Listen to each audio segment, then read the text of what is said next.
The comfort of your favorite seat is now your comfy car selling command center, thanks to Carvana. It doesn't get any better than this. Your favorite seat's the best spot in the house. Make it even better by entering your license plate or VIN and getting a real offer in minutes.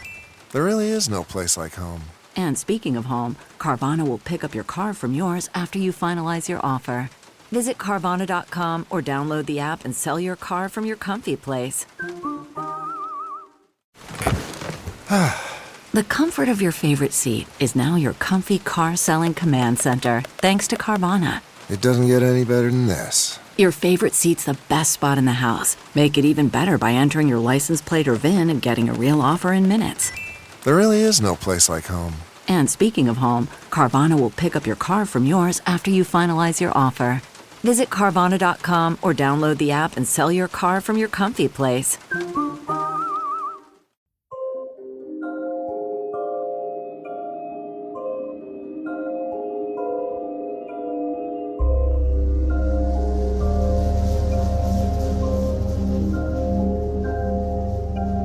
Throughout ancient cultures around the world, stories contain certain divine weapons forged by the gods themselves. Objects formed and imbued with the primal energies that comprise the very essence of the universe itself. Some of the weapons are wielded by mortals in the form of earthly weapons. Others are reserved for the gods, simply because of the sheer destructive potential some of them possess. These celestial armaments take the form of thunderbolts, fireballs, and some are simply massive waves of total annihilation.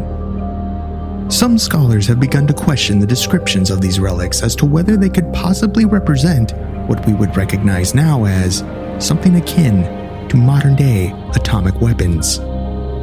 Not only do the supporters of this theory point to accounts translated from ancient texts, but also claim that certain archaeological and geological sites present physical evidence of the deployment of radiation-producing weapons in ancient times.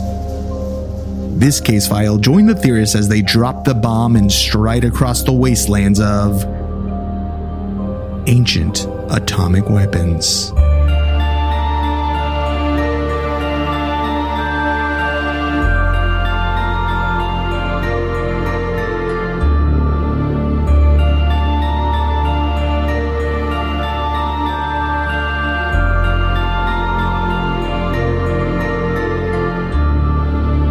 Welcome to Alien Theorists Theorizing Case File 206 Ancient Atomic Weapons. I'm Braden. I'm Zell. I'm Dan. And I'm Andrew. We're about to go nuclear Let's get wild. in your asses. Oh no. Braden's already talking asses. Is that right? Like 30 seconds in. Yeah. Trigger warning. Well, we're We're talking about nukes. Well, we're also talking about your great ancestors, right? The Bradonians, they're from fucking Sodom, aren't they? Isn't that where they got the name from? Yes, that's what I'm named Isn't that after. where that comes from? Probably. I don't know. Checks They're out. into butt stuff. Yeah, right. Well, they fucking got the name from it. There you go. Talking about sodomites. Exactly. Anyways, this is an interesting concept. When we first when I saw it on the list, I was like, oh, okay. We get into it. I'm like, oh, okay, there's some cool stuff here. There's some cool stuff to talk about. So why don't we get right into it? Where does this theory come from? Where does it begin?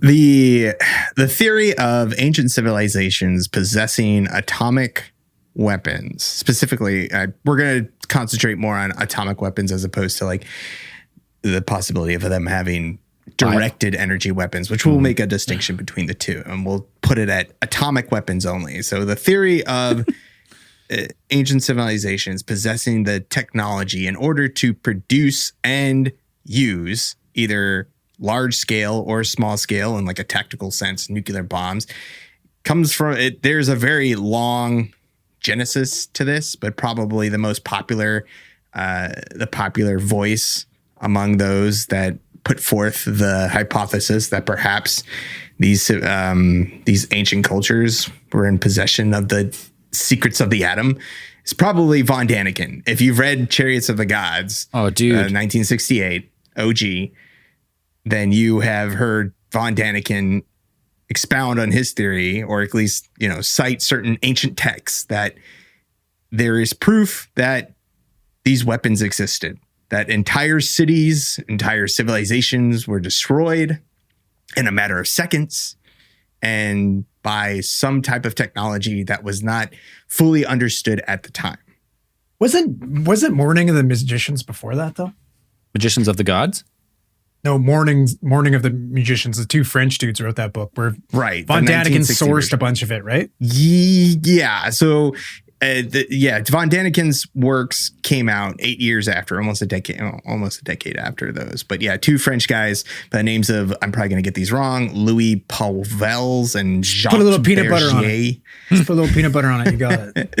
Had originally came out, and then they wrote their book, like you mentioned, The Morning of the Magicians, which they took a bunch of theories similar to the ancient astronaut hypothesis as we know it now, but they built upon the work of another scholar, a Soviet mathematician and ethnologist known as Matest M. Agrest, who in 1959 argued originally that perhaps the story or the biblical tale of Sodom and Gomorrah being destroyed was actually evidence for a nuclear bomb being sent down by perhaps extraterrestrial or ultra-terrestrial, whatever you want to call them, spaceships. Now, they say ET, they don't actually say like advanced civilizations. They actually say it's like an actual ET species that's doing this, the gods.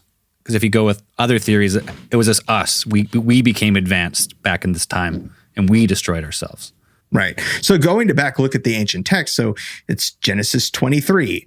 By the time Lot reached Zoar, the sun had risen over the land. Then the Lord rained down burning sulfur on Sodom and Gomorrah from the Lord out of the heavens. Thus he overthrew those cities and the entire plain, destroying all those living in the cities and also the vegetation in the land. But Lot's wife looked back and she became a pillar of salt.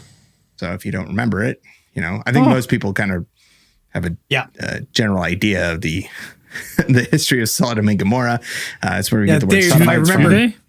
Do they? Do we? I have no idea anything about it. Right. Well, Before looking into they were this. punished because it was a city full of sodomizers and people who were not friendly to guests, if I remember correctly. Oh, like Getting back Zell. to sun. Yeah. Zells and Bradens. This rain of sulfur and fire that was rained down by the god or gods could possibly, according to Matest or Agrest, could have been interpreted as alien spaceships deploying some type of nuclear or destructive device onto these cities for some reason. Doesn't sound overly atomic though, right? Like there's no blast wave or anything like that. Like, Well, if you think about it, what are the characteristics of an atomic blast? High heat, you wanna- bright light, shockwave. Listen, I'm almost an expert in everything nuclear because when we went to Vegas, I sat at that. I went to the Atomic Museum with these guys, That's and true. I was higher than I've ever been. And I think I sat at that dial where you turn and watch the nuclear blast. I think I sat there for an hour and 45 minutes just watching the nuclear blast It was frame by definitely an frame. inordinate amount of time. I remember marking that. I thought you were going to bring back the fucking SkyTrain story, but all right. No, I was there and I turned around and I just see Zell and Brayden just standing at that video table, just like rewinding it back and forth over It's and over. fucking mesmerizing. Watching, like, It is it shows all the mesmerizing. trees fall down and the blast wave and the light. You're like, holy shit, we made that thing. And we also touched the prototype, the shell of a bomb. We turned the arm switch on. Yeah, I've armed a nuclear weapon. Yeah. The one thing that's cool though, I was doing some reading and then so we don't have definitive proof. Well, we don't have definitive proof if Sodom and Gomorrah even fucking existed to begin with. They're gone. But we Well, don't even yeah, really 'cause know it's- where this was present day nuked. location is. But a lot of people think that maybe Sodom is present day Tel Al Hammam, which is in fucking Jordan. Yep. So one of the cool things that one of these archaeologists found there was they found pottery shards, and the outer surfaces of these pottery shards were melted into glass. Are you saying party shards? Pottery shards? I thought you said party I mean, they shards. possibly could have been party. They could have been party. I mean, those could have been Maybe. those You are the never know. kegs back in the day. I don't know, like But anyway, so they found them with melted glass, bubbled mud brick, and partially melted building material, right? Which is all indications of like extremely high heat. So they're thinking like somewhere around 2000 degrees Celsius. Yeah. And like this was like this article, I'm not sure if we'd read the same one, but it just came out like on the 22nd of September. And they're saying that, that this Tal El, how do you say it? Tal El Haman? Tel Al Haman, Just like that. I'm assuming. It could have been Tel Al Haman. it could have been one of the there's like 3 metropolises there, and they say maybe Sodom and Gomorrah was part of this, and they think that this was actually wiped out. Well, in the article they don't actually say atomic blast, but what is similar to an atomic blast would be some type of meteor strike, airburst, or the like. Well, and just like you said, Zell, you go back to a rain of burning sulfur and heavy smoke and fire lasting to the next day. Like those, that doesn't sound like atomic blast. And usually, I mean, we talk like the characteristics of an atomic blast, like normally, at least with the atomic weapons that humans are We have proficient with. Yeah. You could say like, usually it's like an airburst. It's like you set it off above a target. There's a certain altitude above the thing. I went back when I was in the Navy. I went to Hiroshima and we went to like the nuke museum there, which was pretty nuts. Like seeing all of the stuff that they had preserved from the actual blast site of Hiroshima and Nagasaki. But learning about how they deploy the actual bomb, like it's got an altimeter in it, and then it sets off the nuclear reaction. You set it off above where you want it to do the most damage. Like there's a certain altitude where it's like if you set it off there, it's the blast wave that does the most damage. So it's like that pressurized blast wave coming down from above onto a city, which does most of the damage. That's interesting. I never thought of it like that because I always thought of it as like in my peanut brain of like woo crater. Right. Well, Yeah. that's what we see though. Like that's whenever you see, I something in a movie or a played like cartoon. Missile Strike or whatever, Missile Defender. Missile I know how it command. works. Is that the one with the Completely tanks? accurate, Yeah. Yeah, Yeah, that's, Woo, and then puts little craters. that's my kind of technology. Yeah. So it's like when you say that, I'm like, oh yeah, that makes way more sense that you would burst it in the air because it probably causes way more catastrophic damage than hitting the ground first. And as a result of it detonating above the target, you have this downward thrust. So it's like the pressure is pushing down on, it's like a giant hammer, just like slamming down onto the ground, like pushing buildings and such would just be like crushed and pushed down like a compression is normally what you would see as a result of a detonate of a one of those altitude nuclear weapons. And so not only that, you have things like the distortion of buildings. So there's this kind of, for these, like you have a blast wave that pushes out, but there's also evidence of like it pushing in. So once you vaporize all that air, you push out all that air because, essentially you're just pushing everything out. It all has to come back in. Right. So you have this other evidence of stuff like pulling in to fill in the vacuum that was left after the detonation. It's crazy that this technology in modern times, we developed it. 'Cause we, like, as Braden said, like when you think of like the testing, like the bomb testing at was it White Sands testing grounds or whatever? yeah. That's where they blow it up in the ground the first time. And it makes like a 500 foot Trinity crater. test. I'm pretty sure it was Bikini Bottom actually, but No, that was the hydrogen bomb, I believe, the first one. Yeah. Trinity Atoll. The Trinity, Zell, you're talking about the Trinity test. Yeah, so that was the very first bomb. Then, like, wasn't it like almost immediately after, like 6 days later, is when they're like, all right, we're just going to take this new devastating tech and we're going to drop it on an enemy city and then another one. It's fucking crazy. Just Yeah. wipe It's two fucking- cities. Well, they only out. had 2 at the time. I don't think they only, if you go back and the history of the atomic weapons is fascinating, but yeah, it's like we only had 2 at the time and we're like, we got to drop them. But if they didn't surrender after the second one, we were like, we didn't really have a third one. Didn't have another. raring to go. Yeah, wasn't ready. Now, it's one of the things too that kind of leads people to this theory of like potentially atomic weapons in ancient times is that with what you were talking about, Zell, is these white sand proving ground tests, the Trinity test.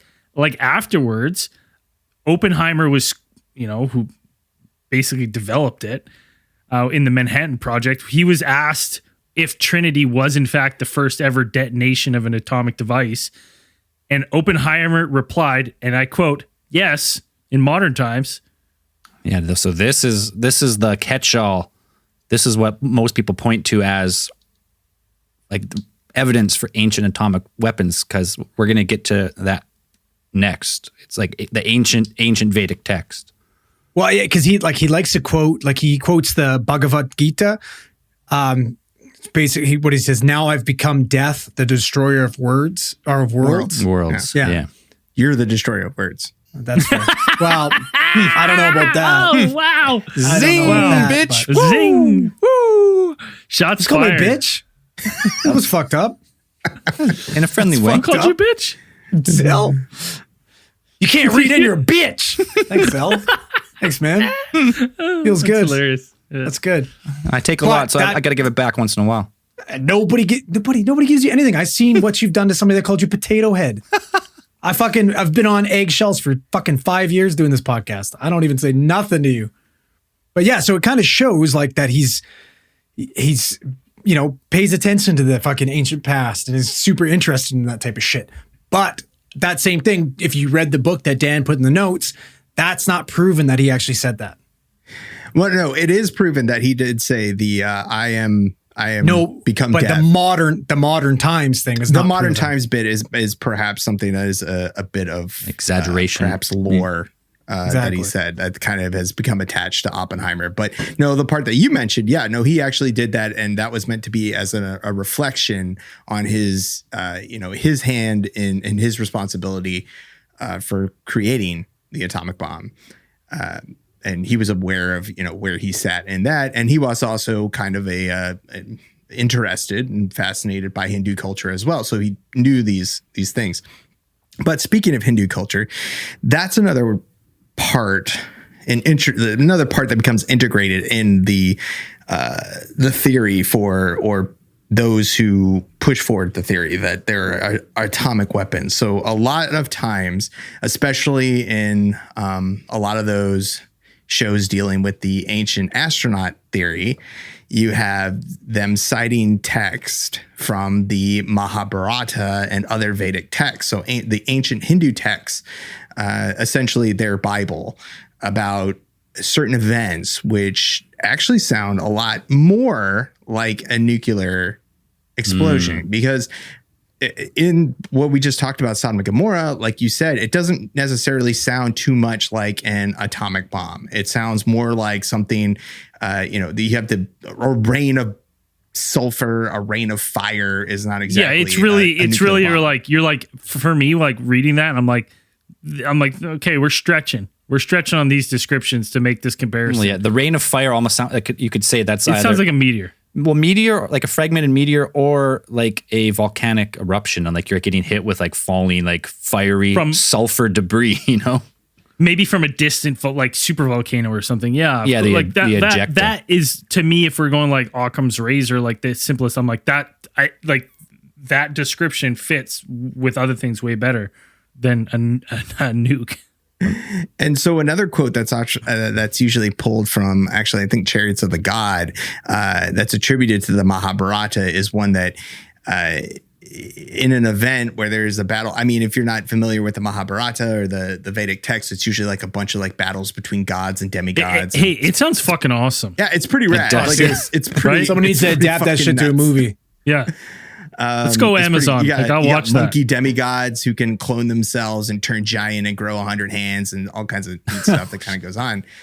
One of those is this quote is pretty much.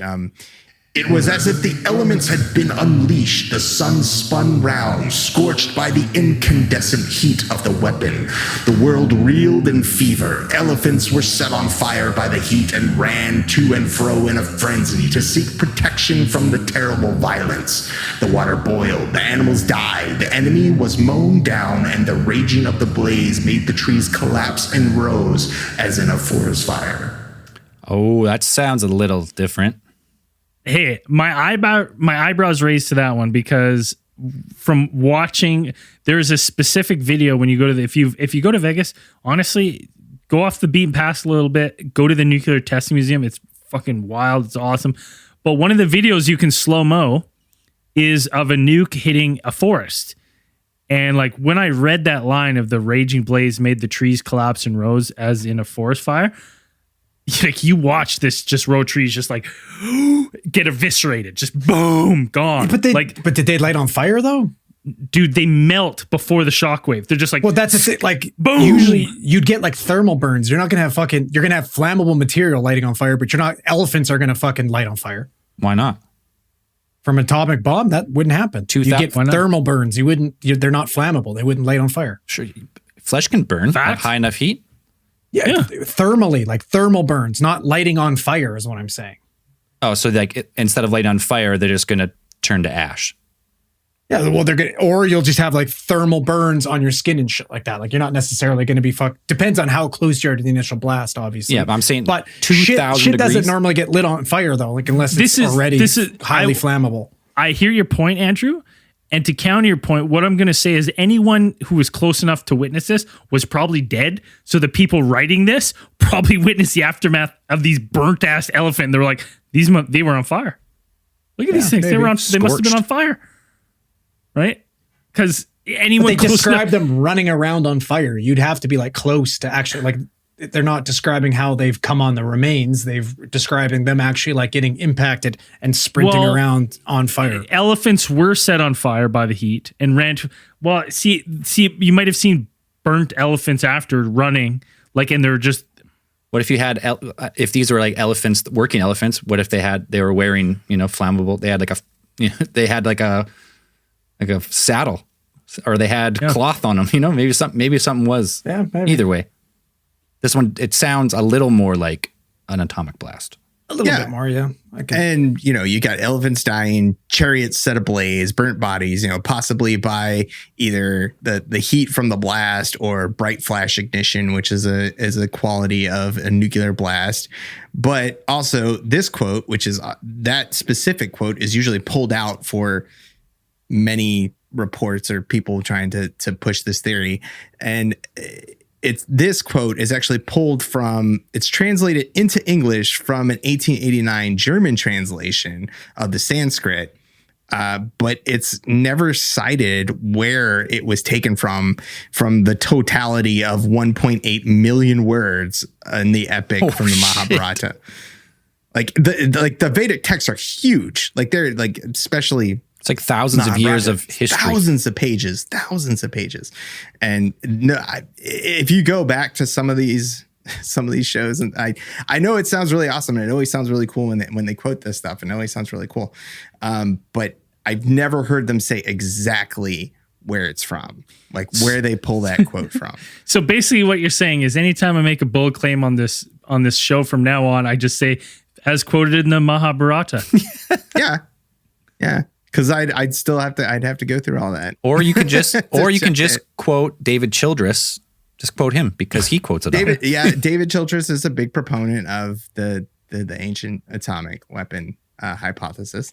He usually pulls it, and it's usually him that quotes this. I know he said it in at least one or two of his books, and he pulls out that quote often. And there's some that would say that he takes a bunch of excerpts from the Mahabharata and kind of like meshes them together. Maybe it does a little puzzle piecing. So maybe I don't think he's ever admitted to it. So yeah. So wait, this original translation then is they're quoting this guy, but we can never find where this guy is pulling it from. He might have just put together a bunch of different chapters and pulled something together, or it just might be completely made up. You can actually look up. So the Vedic texts, like the Mahabharata, the Bhagavad Gita, those ones are actually available online. You can find fairly accurate, or the ones translations that were available are online. I think Project Gutenberg, which is a kind of internet text archive project, has some of it. Project Gutenberg has a bunch of like, what is it? Like stuff that's past its copyright. Oh, like what's that? Freehold or whatever. Well, like I said, there's some pretty bold claims attributed to the Mahabharata without citing where it comes from. Like the one I read in one of the articles you posted, Dan, describes nuclear war, basically a single projectile charged with all the power in the universe, an incandescent column of smoke and flame as bright as 10,000 suns, rose in all its splendor. It was an unknown weapon, an iron thunderbolt, a gigantic messenger of death, which reduced to ash an entire race. Boom. The corpses were so burnt as to be unrecognizable. The hair and nails fell out. Pottery broke without any apparent cause, and the birds turned white. Damn, sounds like the fucking beginning of Terminator 2. Yeah, a little bit. Wild. Yeah. And do they, I mean, and of course, like when they put that awesome quote all together, they put at the bottom like what book it's from and what lines of text it's from? No, they don't, funny enough. Oh, okay. All right. Neat. But that one sounds like the power of, what does it say? Power of all the universe? The power in a single projectile charged with all the power in the universe. An incandescent column of smoke and flame as bright as 10,000 suns. So that sounds more like an atomic bomb. That's a column of like that's like a mushroom cloud. Yeah, it sounds exactly like a nuclear weapon if you were to pull that quote from that. And I would be very impressed if they told me exactly where that. If I could lay my own eyes on it, I'd be like, that is super neat. You can't. They're not great at sourcing their material now, are they? Sometimes not so great. Not with the Mahabharata. No. I mean, it's a lot of words, so I mean. Well, they even it's a lot pulled to go stuff from the through. Dead Sea Scrolls where they didn't source it properly.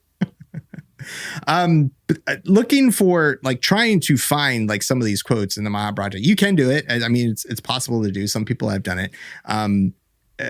Or at least try to source this information, try to find like supporting evidence for these quotes in the Mahabharata itself. One of them is like you have from book 7, I think, is there is a line in there. There's a couple lines that describe what is similar to what the original quote that we were discussing about the elephants set afire, but it's a little bit different. Kind of goes like, from all the points of the compass, cardinal and subsidiary, from the firmament and the very earth, showers of sharp and fierce arrows fell and issued, with the impetuosity of Garuda, or the wind, struck and burnt by those shafts of Aswataman, that well all endued with the impetuosity of the thunder. I seen that word there, and I seen that word, and I was waiting for you to stumble, and nope, just straight through it. The little comma under the S, it signifies like the soft C sound. It was amazing. Yeah, I also thought you were gonna stop. I was like, how is that one? This is gonna be interesting. I should have known better that you probably had practiced it a couple times. Now, what is that word? What is that, a god or something, or what? Like shaft of Aswataman, struck and burnt by the shafts of Aswataman. I know who Garuda is, but I don't know who Aswataman is. Probably some sort of demigod of archery or some sort, or maybe a sun god. Not sure. Yeah. Now, showers of sharp and fierce arrows. That kind of sounds like the Sodom and Gomorrah one, like, you know, the meteor. Yeah, like fragments or something. I mean, like, not once have we like. We kind of got it on the one before where Braden quoted, but we haven't ever gotten like the definitive mushroom cloud description or anything like that yet. No, but there's the shower of sharp, fierce arrows fell. Whenever I read this one, I thought of and like I watched a TED Talk or something about someone that was talking about potentially the asteroid impact that potentially killed off the dinosaurs, and they talked about that it hit so hard that it actually shot debris back out into space. Yep. From the impact, and then that impact, like that debris would kind of float around Earth before it would be brought back down, and as it was brought back down, it would get supercharged and heated, like irradiated, supercharged, and like melted coming back into the atmosphere, and it basically would just rain fire all over Earth. Yeah, but how long would it take for that shit to come back, you think? I don't know. Depends on how That's it the went. thing. Yeah. I feel like it'd be a delayed, like it would be a while, wouldn't it? Well, I mean, there'd probably be a constant stream. Yeah, but they would describe the initial impact and then that shit coming back afterwards, wouldn't they? Yeah. And the initial impact's likely to fucking wipe anybody out anyway. Yeah, it's true. Or the impact was maybe the impact was somewhere else on the planet, and that was the ejecta falling somewhere else. That's a good point. Or, as we said, some type of like volcanic. But then, but volcanoes also produce like a pyroclastic flow, like that big ass ash cloud and stuff. Mm-hmm. At this point, here's it. Like your list. I'm assuming, anyways. Could just be my fucking ignorance, but like I'm assuming your list of descriptive words. You know what I mean? It's pretty limited at this point in time. So like anything raining down, like you're probably going to compare it to, probably either like falling rocks or arrows or something like that, right? Like maybe they don't have very, or maybe this is just our way of like translating it too, right? Yeah. Yeah. That's a possibility. Or hear me out here. If this is, if you wanted something, if you were like, I don't know if our civilization is going to last, maybe you would want to write down these stories in things that were very simplistic as to not confuse people, right? Because if there was a word that that you were like, like if we started writing a paper about nuclear fission, fusion and all this stuff, you'd be like, and then like our society collapses and then 100 years someone's reading it, you'd be like, huh? What is this? I don't understand any of this. What are they talking about? So I think you guys have perfectly summed up the problematic nature of actually reading, written accounts of these things, how they possibly language barriers can possibly lead to misinterpretation or things like this. But what about physical evidence, which there are some that are a little bit are quite compelling. Oh shit. Just before we get to the physical evidence, quick beer. We'll be right back. Man, that sunset is gorgeous. Grill, patio, sunset. Hard to get better than that. Unless you're browsing Carvana's inventory while you soak it all in. Oh, burger time. So sit back, get comfortable. Carvana's got thousands of cars under $20,000 just waiting for you. I could stay here forever. Carvana, where car buying meets comfort, meets convenience. Download the app or visit Carvana.com today. That's not just the sound of that first sip of Morning Joe. It's the sound of someone shopping for a car on Carvana from the comfort of home. That's a good blend. It's time to take it easy, like answering some easy questions to get pre-qualified for a car in minutes. Talk about starting the morning right. Just like customizing your terms so your car fits your budget. Visit Carvana.com or download the app to experience car shopping the way it should be. Convenient, comfortable.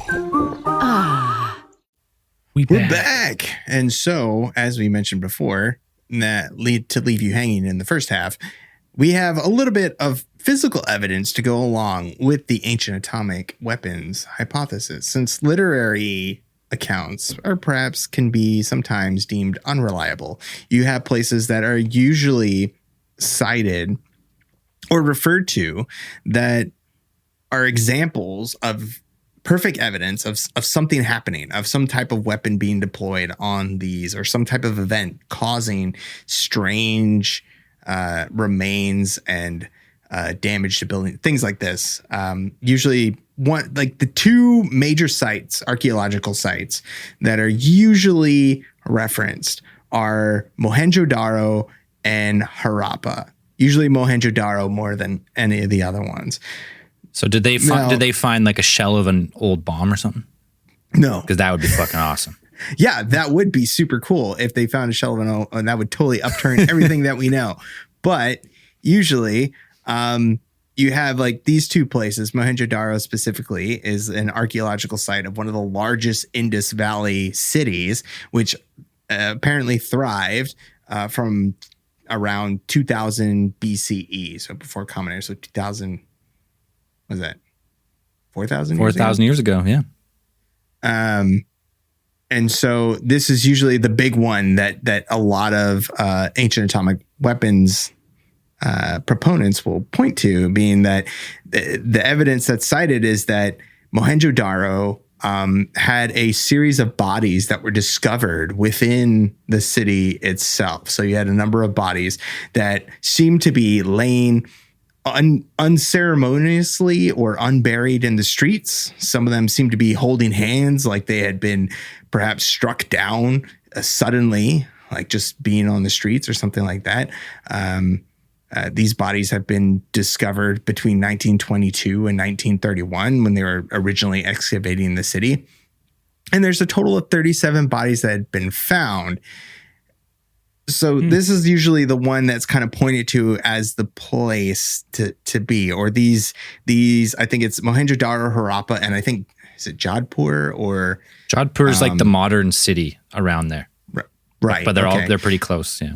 Yeah, they're all within that little area. And these were the ones that are usually pointed to, saying that, the bodies that were found here are found in such a position that would possibly indicate that they had been struck down in an instant, or, that something had happened with so quickly that the inhabitants of these cities didn't have time to react. And so they were just kind of, as would probably happen with a nuclear weapon of some type.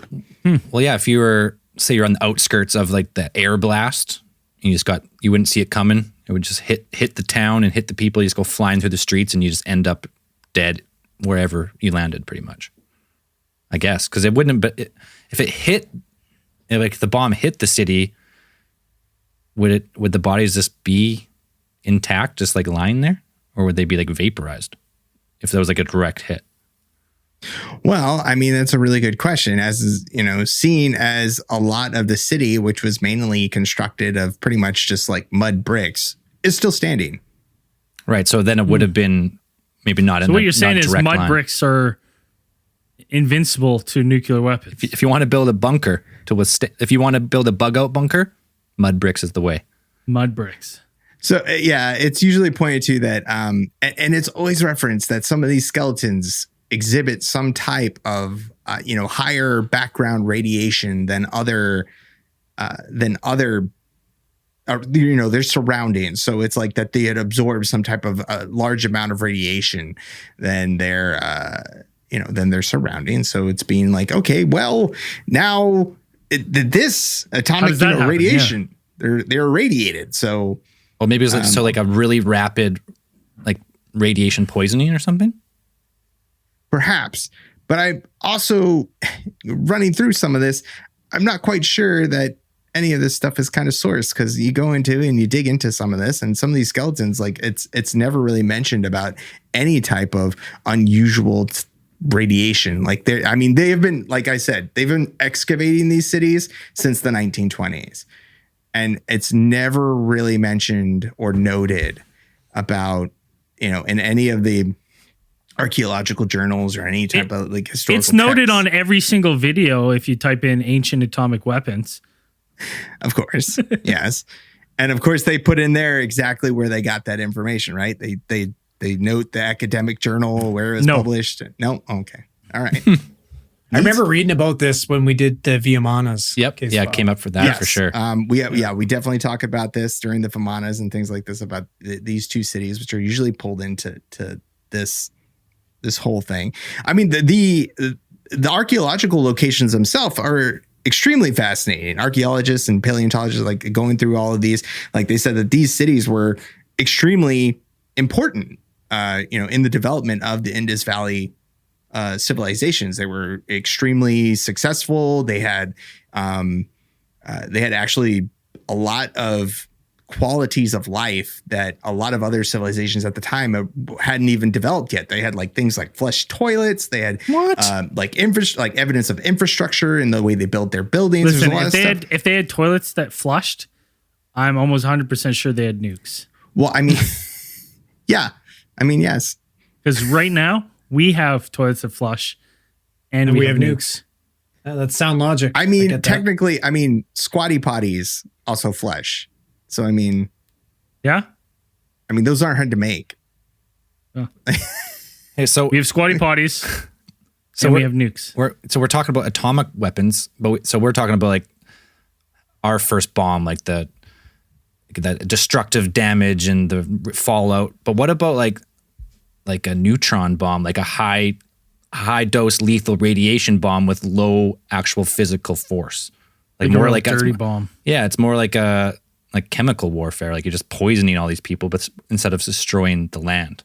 I mean, sure. I mean, that could be a possibility, but even then, well, even some of that, perhaps like you'd have a lot of nuclear weapons have a thing where it's like, okay, you could possibly say that, oh, you wouldn't see any evidence of really radiation or radioactive substances because those substances that are highly radioactive have very short half-lives. So, they degrade over time into their components and whatever, they lose their electrons. Bloop, whatever. It's why people live in Hiroshima and Nagasaki now. Right. Those places you will safe find. now. Yeah, they're safe now 30, 40 years later, 50 years later. But the thing is that in some of these cities, you would still find isotopes that are products of these nuclear explosions that have half-lives of, tens of thousands, if not millions of years. They're not necessarily harmful, but you would find them in perhaps less concentrations than you would actual like the highly radioactive materials, but you could possibly detect them in a certain amount to kind of make it a viable theory that perhaps a nuclear weapon or some type of weapon that relied on nuclear fission perhaps had been detonated there. Okay. So if depending on the type of bomb, it could be safe to live there after a short amount of time, or it could linger there for eons. But either way, there would be proof, right? Like there would be some sort of proof, even this even in today's age. Right. One of the other evidence. But see, we keep saying that. That's a good point, Andrew. Today's age with the bombs that we make now, like maybe these things weren't exactly the same as what we can create now. Dan, I like the space beers you're drinking. Got space They would beers? take the same elements though, right? Like you'd still be able, it's the same ingredients. You would imagine, unless they're using some fucking space bombs or some shit. Okay, so similar to how you described earlier when like with their descriptions of things, we are now trying to put descriptions on things based on what we know of our technology now. Like this kind of looks like a nuke. But that doesn't mean that they had an atomic bomb. Maybe they had something similar that we just don't even understand. Like they mine just like plutonium and just like use the hand grenades. Maybe, but that's what I'm saying is we're trying to put yeah. our ideas and our understanding of like technology now back and fit it into these like puzzle pieces of like, well, what happened here? Would it have possibly been our technology we have now? I'm not saying it's not, but I'm saying maybe it was something similar, but just not quite the same. And that's why, we're trying to jam a square peg or a triangle peg into a round asshole here. A triangle probe into a round asshole is what you're saying. Yeah. Well, yeah, I guess if you're saying if say these were, because some people say, oh, it's the Anunnaki or like the progenitor god race that made us. And then we, for whatever reason, we weren't cutting it anymore, and they're the ones fell out of favor. Yeah, we fell out of favor, and they have this advanced tech that we have no idea what it was. Maybe, yeah. One of the other pieces of evidence that ancient astronaut theorists, like to point to is that the presence of like things like vitrified sand. Or vitrified pieces of earth that they find in some of these locations, especially in places. So it's like, which is normally a product that you can find vitrified sand. Like you go out in the Sahara Desert, you go into these like, largely sand covered or dirt covered places, and you'll find like vitrified earth, which is a product of lightning strikes. So lightning hits the ground, such a heat that it turns it into a glass-like substance, and you can find this. Well, yeah. Well, but people it also actually occurs. Sorry, Dan. Just on that note, if you search it, you can search that, and when the lightning hits the sand, if you dig at the sand around it, it looks like a giant piece of coral. Yeah, it's super cool. It's actually really cool. So it's pretty much at super high heat, like 2,000 degrees plus, like instant. It melts the glass and then it solidifies back into a form. And and I imagine if you were a wizard or a necromancer of some talent, you'd be able to use that for something. So like casting shatter, you'd be able to make nice blocks of glass. So you kill drag or what? Fucking what do you call White Walkers? Dragon's glass, man. Obsidian. Yeah, the only way to that's do it, obsidian. yeah. Oh, whatever, same shit. Right. So yeah, this because they found this when I think when they first realized what it was from the first test blast, and they called it trinitite. Right. Which is it's atomic glass, high heat glass. It can form from nuclear bombs. It can form from meteoroid or asteroid impacts. Any type of rapid high heat. Yes, but I was trying to look up because the trinitite is often radioactive, whereas like the stuff from lightning isn't. The glass itself is radioactive. Interesting. Yeah, like the Right. So that's what trinitite- makes it trinitite. That's what distinguishes trinitite from the vitrification, like just vitrified sand or fulgurite. Right. I think it's fulgurite. Yeah. What it's called technically. And so yeah, so if it's radioactive, it's trinitite. If it's not, it's fulgurite or whatever you want to call it. And then so those are the two kind of different kinds. But some of these things, again, they point to these signs of like vitrified sand for the ancient astronaut hypothesis. And it's like, well, it's not radioactive, at least not now. So you wouldn't be able to tell the difference. Well, I mean, in my mind, like a lightning strike would cause it causes like the coral looking glass. But if it was a actual nuclear strike or a bomb, like an airburst and the heat all coming down, it would be like a sheet of glass, I would think, right? Like it would melt like a wide, like a radius of glass. It wouldn't just be like little specks in my mind. Yeah. I mean, you'd have little pieces. Yeah. You'd have little pieces and stuff like that. So yeah, if you had like I guess a strategically or a technology thing, you would just see like an entire sheet of glass, I suppose, as opposed to like the little bits and pieces that they do find in some of the sites. And then that is cited as evidence for an ancient atomic weapon being detonated over to some of these cities. Well, yeah, that's what a lot of people say, but it's really just evidence of a high heat event in this case, if it's not radioactive. Now you have other. There's another one that we can talk about. So there's another location known as Lonar Crater. Now Lonar Crater seems to be one of those perfect examples of both. It has both a literary evidence of legends that surround it, and also being like an example of like physical evidence. So those two things in. Together cooperating to kind of create this, perhaps what is some people say is the perfect evidence for an ancient atomic weapon. So this crater specifically was discovered in 1823, so it has been known about since then. Quick fact that I didn't know, it's actually the third largest saltwater lake in the world. Lonar Crater has a lake inside of it. Yeah. It's 500 feet deep. It's got a 600-foot circumference. And prior to its discovery by a British explorer, natives in the area held the legend that the crater had been created by an actual battle between the avatar of Vishnu and the demon named Lonasura, which is where it gets its name from. So a god battle. What they're saying. Right. Essentially. Yeah. It came down to, it's kind of described as a battle where the demon had been hiding in the Lonar Crater, where that was kind of, it called its home.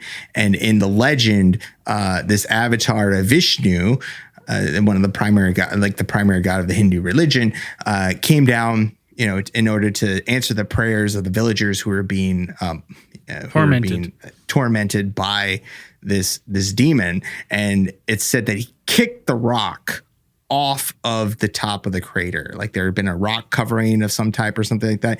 And he had struck it, revealing where the demon was residing, and then being able to go inside and, do battle with the demon and then slay him. Slay the demon. That's fucking badass. So, for example, in Nick Redfern, if people are familiar with him, he's a very big paranormal, supernatural author. In his book, Weapon of the Gods, he kind of cites this as perhaps like an evidence for some type of like bunker buster weapon. like maybe not necessarily nuclear, could have been like a tactical nuke of some type, where it's like perhaps this demon or perhaps a group, it's, according to Nick Redfern, it was that the whole thing sprouts from the Anunnaki, and then it gets to there, and then there are these sections, or there are like rebel factions with that were residing on Earth at a time, and then perhaps they had an underground bunker at this point in Lonar Crater where it has been located, and they fired some kind of weapon down into the crater, or perhaps even that's where it was, like some type of mountain or some type of geological formation, and then created this crater, just like boom. A little Kamehameha, basically. A 3-episode charge up is what we're saying here. Yeah. At least a 3-episode spear charge. bump. It's cool because all this shit, like even with this, like the ones that have chosen to like hide on Earth, it kind of reminds you kind of like, get into the Bible and like fallen angels and shit like that, right? That are like hanging out on Earth. Like it's so cool how this stuff just ties in like to both sides, right? These and are the ancient astronauts. Gods, all the gods and all the religious texts, those are aliens.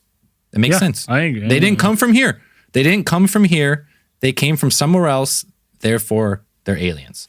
Now, so this crater, though, I'm looking at it. So it's like 500 meters deep or 500 feet deep. Mm-hmm. Yeah. It seems like really. So if you were to tunnel a bomb underneath the ground, it would make a deep crater like that. But if you blew it up on the surface, just like our first atomic bomb we blew up, it was a very shallow crater, 500 feet wide, but fairly shallow for the size of bomb. But that's why they're saying that maybe this is some type of bunker buster, because from my knowledge of bunker busters, whatever would impact the ground would go deep and explode from underneath. Well, yeah, because there was already they were in a bunker, right? They were already underground, is what I understand. So it would have to drill deep first before exploding. Yeah. All right, so you drop the bomb you wouldn't even way get down to them. in, penetrate the top, the top strata or whatever, and then detonate underground. Perhaps like creating the crater as the ground kind of like filled in what was at the bottom or whatever exploded. Right. Yeah, like maybe this was some sort of base. Perhaps, but I mean, what I read and what you look into this Lonar crater, it is the prototype meteorite impact crater. Like it's perfect. Yeah, it's like exactly. They first thought it was a volcanic crater because it's in like basalt, but then that's been overturned, and they're like, no, this is most likely a meteorite crater. But as we've been saying, like those high heat events could be an atomic bomb. Like they kind of produce the same stuff. The crater has been thoroughly studied, or from what I understand, it has been thoroughly studied. They've done dating on the crater itself and the material, geologic material surrounding the crater itself. So I think they're the two newest measurements that they have. They used what is known as argon radiometric dating, and found that it dates somewhere between 570,000 years and 656,000. Dude, right at the time of the Anunnaki when they first came here. Yes. Isn't that what it is? But that's what's tough for me though too, because I'm not sure on the exact. They say Anunnaki now that I think about it. Yeah, I can't remember, but it's hundreds of thousands of years. Sorry, Andrew. Just when you look at it from like the Occam's razor standpoint, right? Like we still to this day, we still have fucking asteroid shower or meteor showers, asteroids hitting the Earth and stuff like that, right? Like, what if we not have fucking nuclear bombs coming from fucking space randomly, right? Like, we don't have that. We have evidence of one happening, and then, in our, and as long as, looking back in literature, we don't have any evidence of it happening, right? So, like, even with all these stuff, there is no proper sources for any of these claims whatsoever. Now, claims. There's fun claims. There was some interesting things about Lonar Crater that I thought was that the fact that the accepted age was 52,000 years old, and then, as you said, Dan, the two newest ones dated at 570,000 years old, or somewhere between 570 656. Well, some of what I was looking into is that sometimes atomic tests can affect the the reading of like the carbon dating and stuff, and it can make items like this appear much Older. earlier than they are, which is why. So it's kind of like when you check your taxes and your taxes go down. Is that what it's? Well, no. So I'm like the test, the initial test where they're like they figured it was 52,000 years old. They're looking at or your that credit score, but those tests are affected by potentially atomic blasts, and they have evidence of that at like the Trinity site of like carbon dating and stuff around there of it kind of fucking up those tests. It's not accurate readings. So not accurate readings. So it's like when they're doing those new argon tests and they're like, wow, this is fucking way older than we actually thought.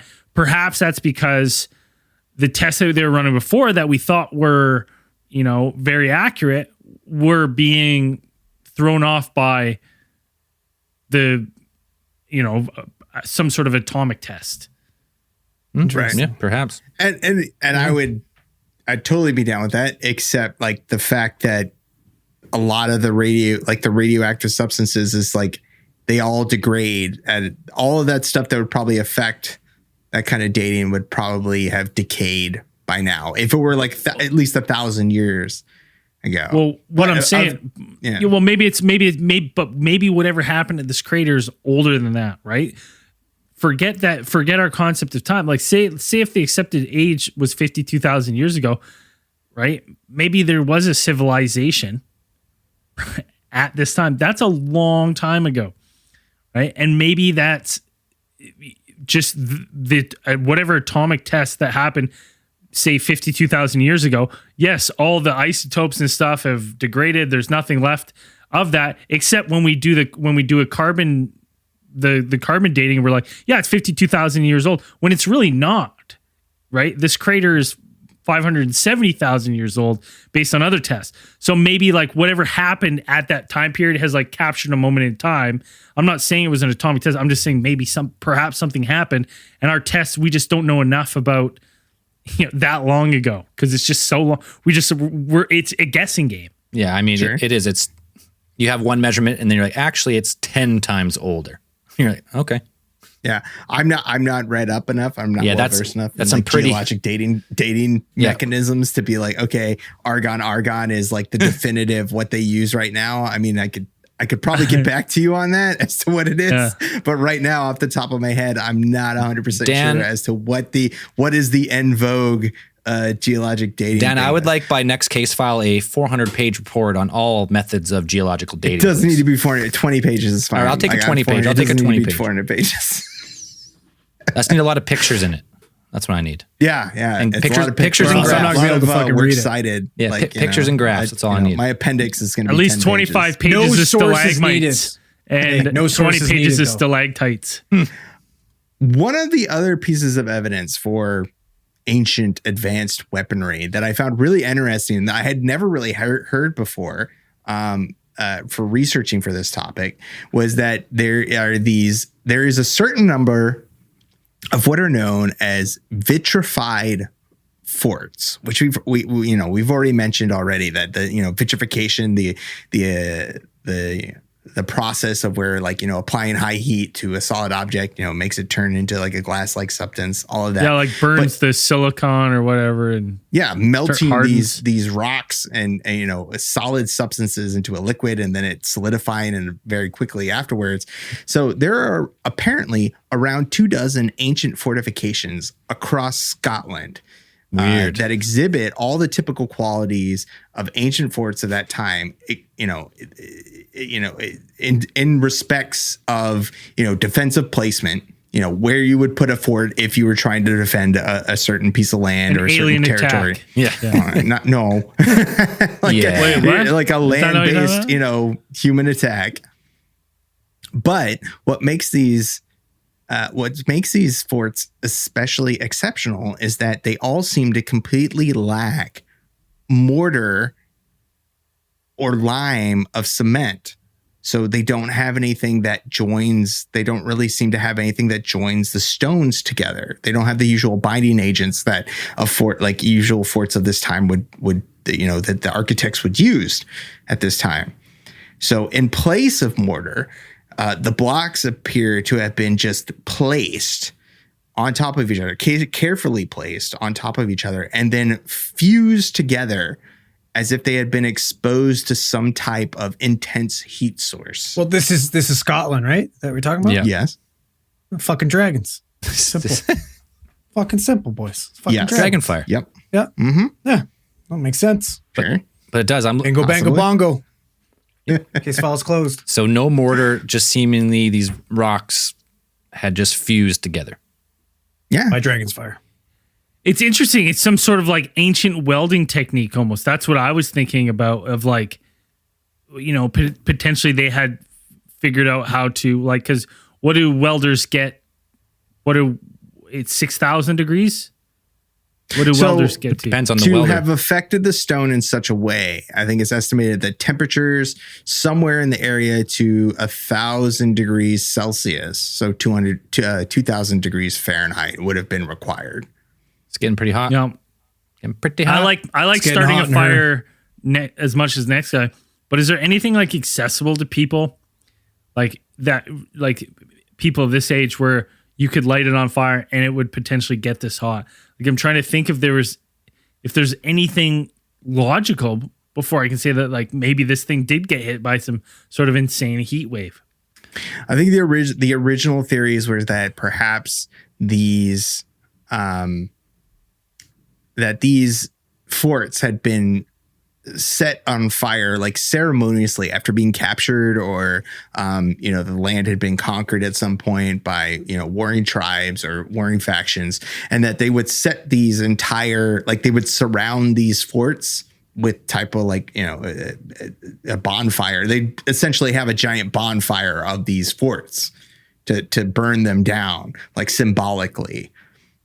And so you set it around and kind of set these things on fire. That was kind of the original theory.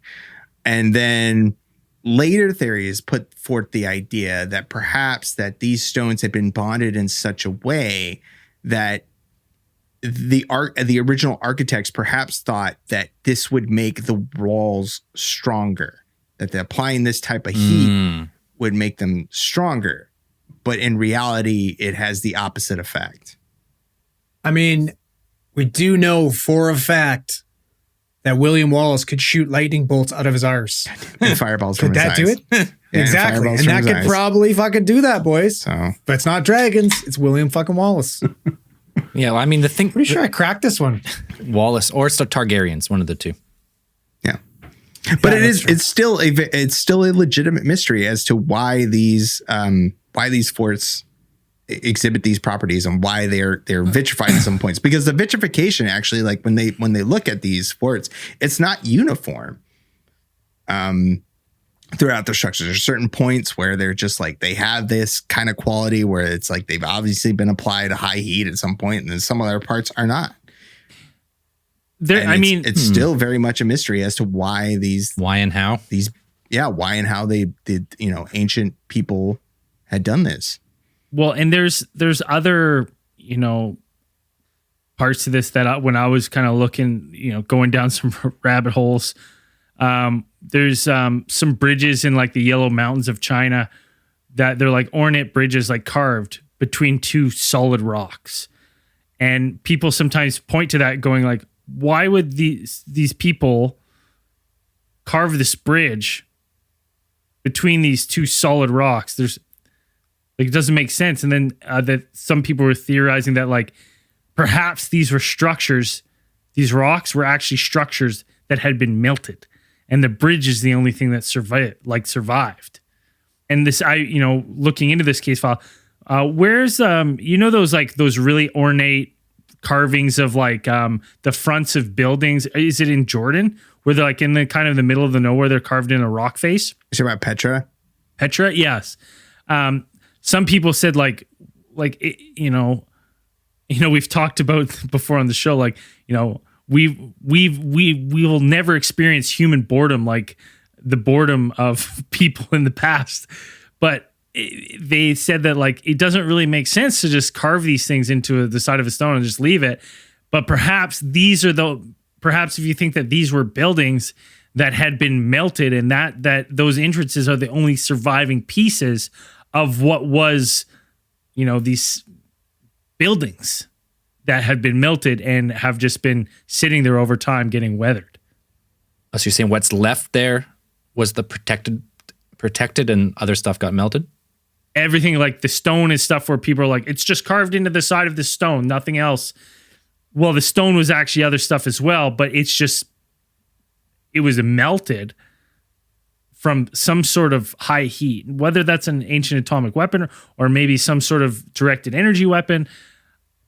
I don't know, but that's some of the theories on this thing. It kind of ties in with the vitrified forts. Is there any chance that it's just art though? Like somebody... It's pretty elaborate art, man. Right? Like, I mean, but that world's full of elaborate art. Humans are pretty artistic. Carve fucking statues and shit out of that stuff all the time. In the middle of nowhere? It was the middle of nowhere now. Yeah, it's middle of nowhere now. Exactly. Because it used to be a huge ass building. Used to be the Microsoft towers. that was a center of technology. Yeah, hey, I don't know, man. Like that was Silicon Valley. Yeah, the ancient Silicon Valley. That's where they developed the bomb, probably. Yeah, I don't know. There's tons of crazy shit around the world. They're like, how and why. A lot of how and whys around. Speaking of world, let's leave the world. Let's leave Earth. Let's get the fuck out of here. Let's take it real. Let's take it real far. There is a theory. There's another theory, like taking this out to its furthest extent, is that perhaps that nuclear war was not only, or perhaps only isolated to Earth, but perhaps there had been a atomic war perpetrated on the red planet, Mars. John Brandenburg is a plasma physicist who got his degree from UC Davis, and he has a theory that Martian life was perhaps actually destroyed with nukes. 100%. My books. He cites that he gave an interview with Supreme Master Television. This great channel. SMT? SMT, baby. Oh, shit. Yeah. Fuck. Which is a station run by a person titled the Supreme Master Qinghai International Association Cult. And Brandenburg notes that Mars had perhaps two humanoid civilizations called Cydonia and Utopia, which it would be strange to me where they would get those names, as those are both. I was just going to ask. Well, Cydonia is where they found the face on Mars. Right. So there's in his theory, according to him, is that perhaps these two ancient civilizations were perhaps at the technological level similar to Egypt at the time. Okay. So this is where you would probably get the hold on. The pyramids of Egypt. The Egypt that the fake media teaches, or the Egypt where we had power plants running off the Nile? That's a good question. That one, the second one. Yeah. Probably the second one. Let's go with the second one. Right. His evidence that he cites as proof of this nuclear war that had taken this apocalyptic nuclear war, which wiped out both civilizations and all of the atmosphere on Mars and made it the essentially mildly radioactive wasteland that it is today, is that he says that there is a high concentration of xenon-129 in the atmosphere and krypton-80, which are detected in abundance, along with uranium and thorium on the Mars surface, in some places that relative to Mars meteorites, like it would seem that these places have high concentrations of these materials, which would signify that perhaps they had been attacked, or these are materials that would be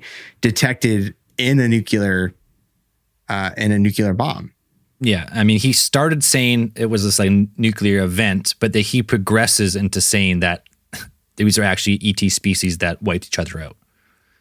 When he first presented his theory, he's a plasma physicist. He seems like he's got good credentials. He's like, oh, judging by these isotopes and these and this, Mars was subject to a massive massive event Sure. that would that led to its demise. And then he progresses as the years go by to Mars was the center of two warring civilizations that had harnessed nuclear power and wiped each other out, and in the process also destroyed their atmosphere, rendering the planet uninhabitable. You're like, awesome. Yeah.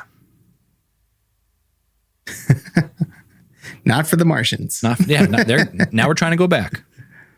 Or take it farther, there were two warring factions, blew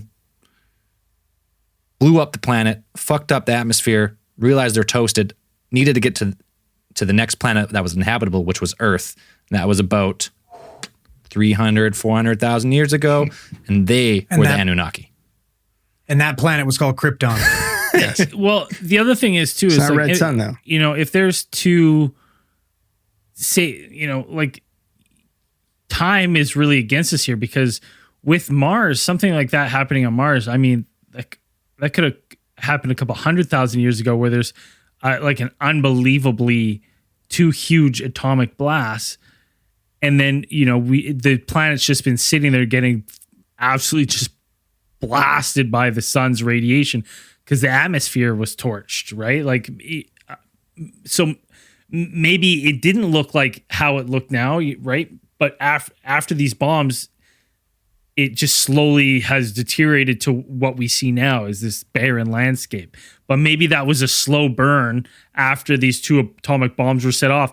And maybe it was something like where whatever they did with these atomic bombs, maybe these civilizations, they were like, hey, we've basically pushed ourselves off the edge. This planet's dying now. Like, we've killed it. And there's no coming back. Yeah, whatever is happening. And so, you know, maybe they sent some sort of like germ bomb or something. We've talked about that before to Earth, right? So are you saying that the atomic bombs destroyed the atmosphere, or did it like knock it off of fucking?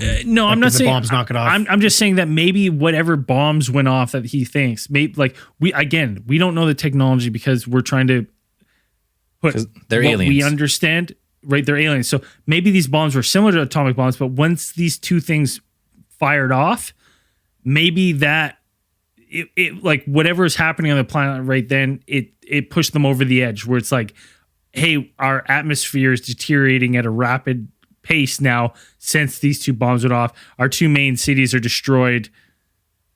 What if it knocked it closer, like knocked it off its fucking rotation closer to the sun, and that's what destroyed the fucking? Do you think a bomb could do that, and that can destroy the atmosphere? Well, it's not closer to the sun than us, so That's fair. So you got to figure out just an atmospheric destroying bomb. yeah, right. Like I you know, That'd be it's fucking cool. it's Scary, but Terrifying.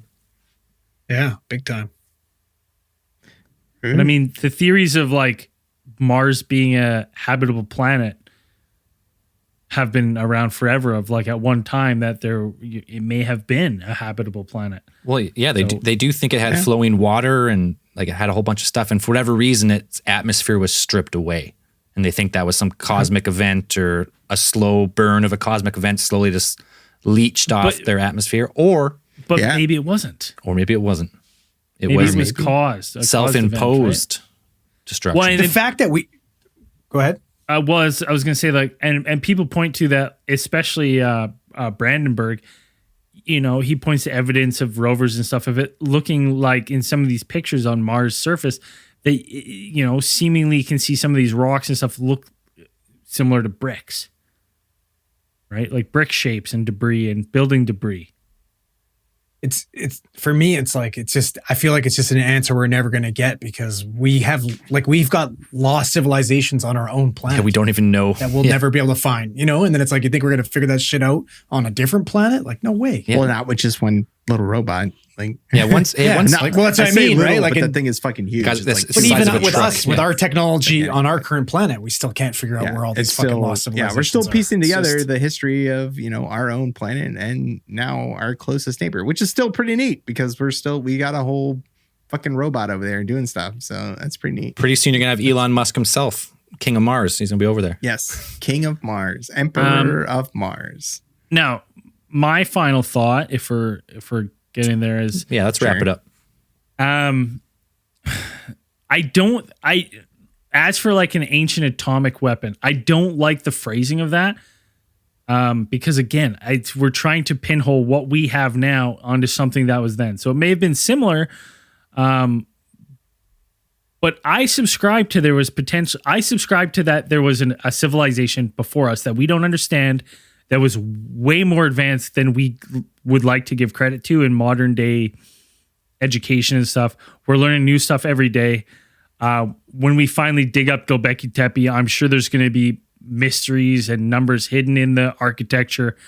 But I don't think this is out of the question. I don't think some sort of ancient weapon of this, it wouldn't surprise me if this, and if that's the case, if an ancient civilization misused these kind of weapons and they wiped their civilization off the map, then that would mean to me that like harnessing nuclear energy is some sort of filter, whether it's the Great Filter, one of these filters of civilizations where this is just a stepping stone you get to, and you either, you can use it and harness it, or you just blow yourself up, right? Like mad scientist style. Do I believe in some of these stories? It's hard with the Mahabharata because, like we said, a lot of the stuff isn't cited. It's not sourced. It's just attributed to the Mahabharata. And I'll attribute one too. The Mahabharata says that a nuke's just nukes were flying, baby. It says that nukes were flying, baby. It's in there somewhere. Look it up. Direct quote. Direct quote from Mahabharata. Nukes were flying, baby. And David Childress. But that's the problem with that is we just don't know. Now, I think that, I just think we don't give ancient civilizations enough credit. I think we were probably more technologically advanced than we can fathom, to be honest. And whatever reason, just like how, Rome's civilization was lost and crumbled, but in a smaller scale, I believe that there was a civilization that lost it all, like either blew ourselves off the map. I don't think human history is as young as we think. I would 100% agree with that one. We keep finding new stuff all the time. Okay, I'll go real quick here. I think all ancient texts, like all like the main ancient texts, like sometimes we make the joke like, oh, those people are just bored back then. I think those people were not bored, and they were obsessed with watching the heavens and the stars and like the sky. And the stories of Sodom and Gomorrah and these stories from the Vedic texts, these are all like I think these are events they witnessed in the sky. And I think like the raining of, like when they say like the destruction of cities or like the end of these people, I think these are cataclysm events, either whether it be meteor, volcano, something. And I think meteorite impacts are more common onto the planet than we give credit for, because we've only been looking for a couple hundred years. And if they're airbursts, like there might not be craters. Like there's a whole bunch of reasons like, oh, well, if there was craters that ended, the Younger Dryas, we would find them. You're like, well, maybe not. Maybe. Yeah, Andrea, little smirk. There it is. I'm just saying, if it's not just the Younger Dryas, that's only a few, like 12, 13,000 years ago. Take another drink. Zell, to your point, like you look at Tunguska, the Tunguska event, and that kind of lines up with some of these descriptions, right? Like the trees set ablaze, right? Elephants, they weren't running around in Russia, but I'm like, that could all be, woolly mammoths. It was caribou, sure. right? Wasn't it caribou or something with Tunguska? Yeah. So I think that all these stories, and these are like long witness stories of human accounts from, thousands and thousands of years ago, and they've been passed down through generations, different translations through different cultures and different people. So I think ancient atomic weapons? Probably not, but ancient advanced civilizations that would watch the stars and they would write stuff down and they would kind of give events meaning and stories behind it. And I think a lot of these are just human beings witnessing the demise of cities or civilizations around the globe, and they just document it. And then thousands of years later, we come back and we're like, oh, maybe it was atomic weapons. Or maybe it was a giant airburst meteorite that flattened that whole fucking place, and then that was an act of God. God punished those people for being sinners, and Sodomites. then a couple thousand years later, you got some people who twist that word and then start cults with it. That's what I think. That's it. I like it. So for me, like even to begin with this, I decided I'm like, if I'm going to be able to make any type of, thought process or conclusion at the end of this, I have to even I have no idea how nuclear weapons work. I have no clue. I don't even know how they exist. So right? advanced, So I started doing a little bit of research, right? And to actually develop a nuclear weapon, you need access to fissile material. Mm-hmm. And then there's only two ways really to do it. You need to separate U-235 from natural uranium, right? Which takes massive levels of electrical production. You need crazy amounts of sophisticated engineering skills, or you need a nuclear reactor, right? So now, even to believe that we had that type of technology back then, right? This would have had to happen in a vacuum without leaving any evidence around on surrounding cultures or infrastructure whatsoever. There would be nuclear waste and shit like that left behind, which we have no real evidence of. And then you look at it, we were barely able to construct nuclear weapons in the 40s.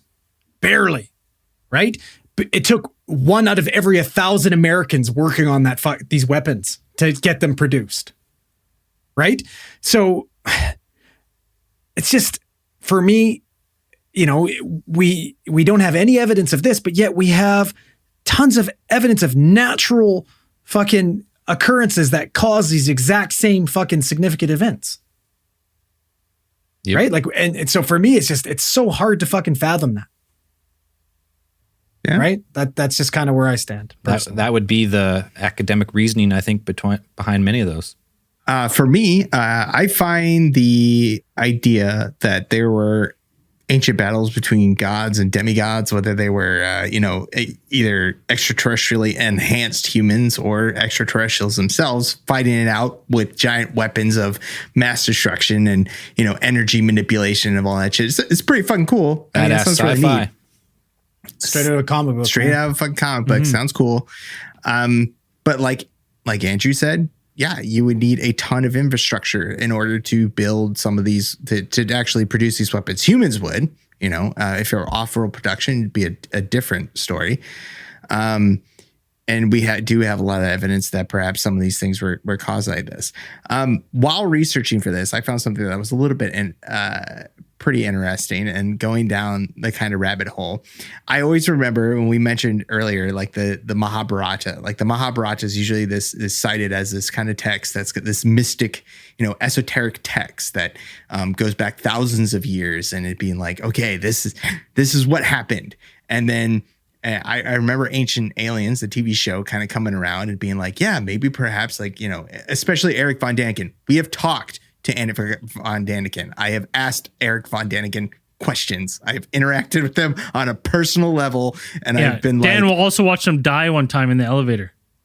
Yeah, I've been in an elevator with Eric Von Daniken.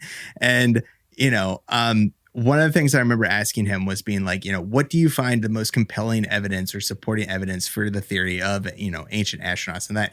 And he said to me, and if you go and watch our YouTube video and listen to the interview that we did, he just says it's there in the text. That's what it is. The Bible, the ancient text. This is proof. Okay, I guess. For me, it's not great because I'm okay, these ancient texts, at best, for me, they are stylized accounts. Like Zell said, they're stylized accounts of something that happened in the past, or it's stuff that perhaps happened overnight, or stuff that probably could have happened within a month of something. Right. An entire city collapsed, earthquake, or airburst meteor, or even some type of plundering by roving bands of savages or whatever could possibly have happened.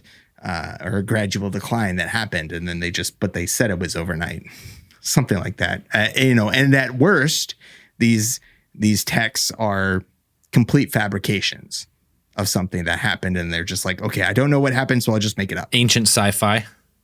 Sure, yeah, fan fiction. At some point. So I'd kind of say something like that. What I find kind of worrisome is that while researching for this, I found this weird little line of or undercurrent. Or actually, it's something that's been happening in India for since the early 2000s or even like the mid 90s, is that there's this thing called Hindutva, which is a actual now, I think it's like a political party or some type of like social action party, which is kind of dead set on making Hindu culture, the religion, Hindu, like the dominant and predominant religion and culture in India. Even though India has a Muslim, they have a Muslim population that makes up about like 14% of the population itself. And they are very dead set on legitimizing and trying to set the Mahabharata and the Vedic texts as something to be taken literally.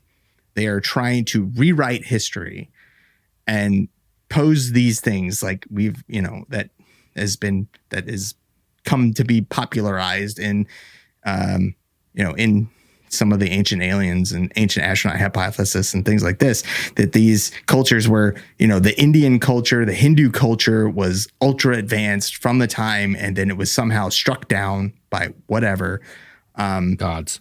And it's very strange. I mean, if you look it up, you can look up articles. There's plenty of this stuff about like the current political party which is essentially a Hindu nationalist party, trying to rewrite history, having meetings about how can they rewrite the textbooks to make Hindu culture the predominant culture, and then therefore, making everybody else kind of lower, making Hindus the predominant. And if somebody can correct me, if somebody can be like, give me an insight into this, but I've read a number of articles kind of being like, this sounds a little bit worrisome about this. Is Sikh the predominant religion then right now? No, Hindu's trying to overtake it. So Hindu already is. Right. Hindu is, and then like India is a multicultural place. Like it is comprised of a number of cultures and religions and things like this. And a lot of, the right now, the predominant reason or the predominant theory about the population of India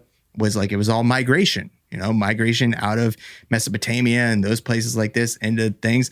But the new current kind of seems to be the direction of reasoning is that the current political party wants to make it seem like Aryans like came out of the Himalayas, and then that was the progenitor race, that India was the cradle of civilization. So not Mesopotamia. No. That's what they seem to be They seem to be supporting that idea and pushing for academics in India, and there are certain like social action groups and certain committees that they have been established like since the late, just five or 6 years ago, that they're trying to actually rewrite the textbooks, rewrite history, and being like, no, the Vedic texts, this is real. This is what happened. And I find that a bit disconcerting. So yeah, what you're saying is there was nukes? Depends who you ask. According to the Hindus, yes. That's a fun topic. It's cool to look into. Super fun. I mean, even if they're not nukes, just the history of a lot of these places is just cool on its own. So yeah, if we find hard evidence about this stuff, like plasma lances, like taking out whole cities and shit like that, I'd be like, yeah, all the energy of the universe in one strike. Now, before we get into Theorite of the Week, I just really wanted to give a quick mention that if you're on our Patreon, or you've been humming and hawing about getting on it, we have a new show out on our Patreon that there's going to be some more on, called Sports Conspirators. Very similar to this show, but we just talk about strictly sports conspiracies. Episode 1's on the Montreal Screwjob. It's going to be Patreon only until we get a bunch. So if you want to listen to it, that intrigues you, you can support your boys. Get on patreon.com/Alien Theorists Podcast.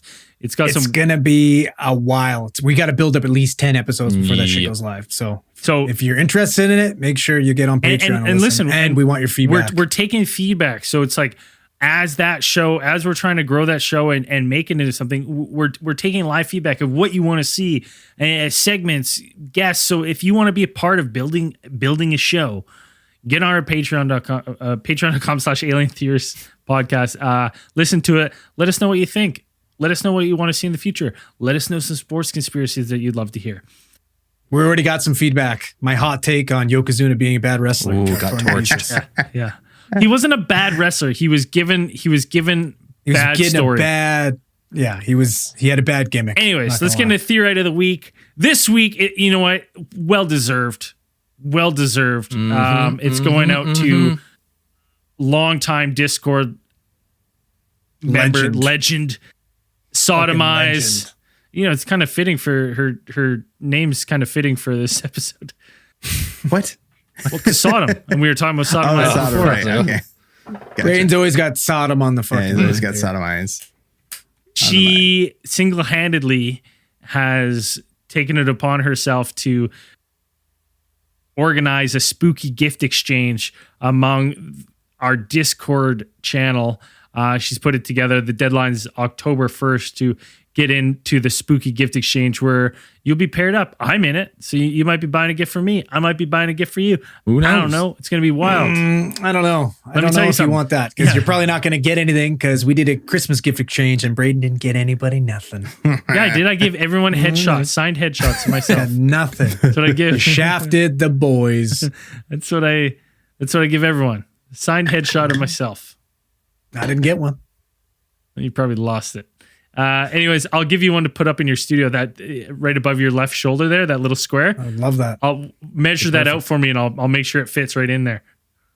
Okay. Well deserved. Sodomize, thank you for being a fucking absolute legend on Discord, through the running challenge, just always being a positive member of the community, calling into Cosmic Channels. She's just overall OGP, absolute She's a legend. beauty.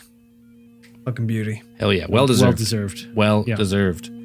All right. Braden already gave you the sales pitch, but also, if you're listening to the free version, you realize that there might be a couple ads on there. You want to skip those ads, get rid of them.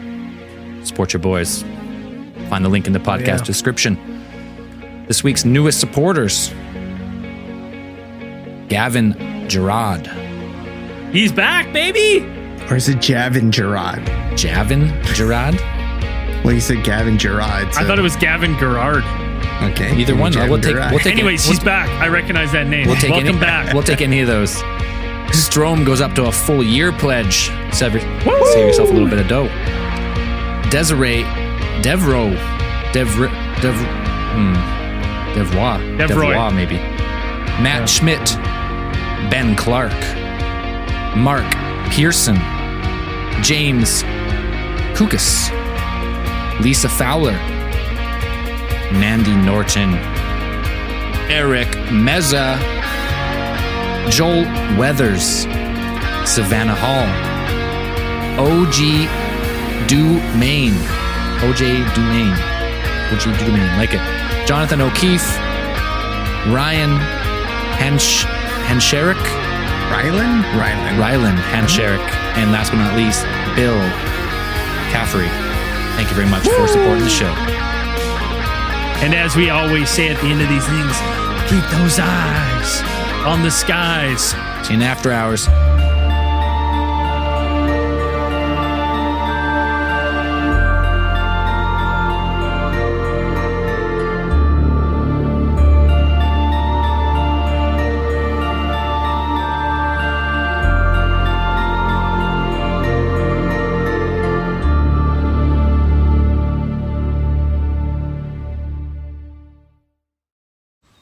Man, that sunset is gorgeous. Grill, patio, sunset. Hard to get better than that. Unless you're browsing Carvana's inventory while you soak it all in. Oh, burger time. So sit back, get comfortable. Carvana's got thousands of cars under $20,000 just waiting for you. I could stay here forever. Carvana, where car buying meets comfort meets convenience. Download the app or visit Carvana.com today. Man, that sunset is gorgeous. Grill, patio, sunset. Hard to get better than that. Unless you're browsing Carvana's inventory while you soak it all in. Oh, burger time. So sit back, get comfortable. Carvana's got thousands of cars under $20,000 just waiting for you. I could stay here forever. Carvana, where car buying meets comfort meets convenience. Download the app or visit Carvana.com today.